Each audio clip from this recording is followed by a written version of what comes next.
Ito yung mga good, yung may mga dayami, yung nasa loob ng kubol. Ayan o, mainit-init pa o. Kalalabas lang yan. So, tingnan mo ito, tinatabunan nila ng dayami eh. Ang itlog nila, makita mo sa ilalim marami.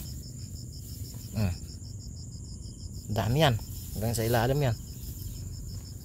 Ito yung mga reject na nasa labas.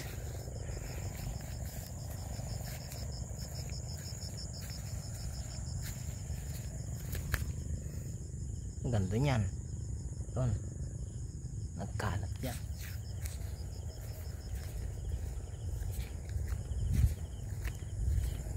Ito dito ilalagay sa tray.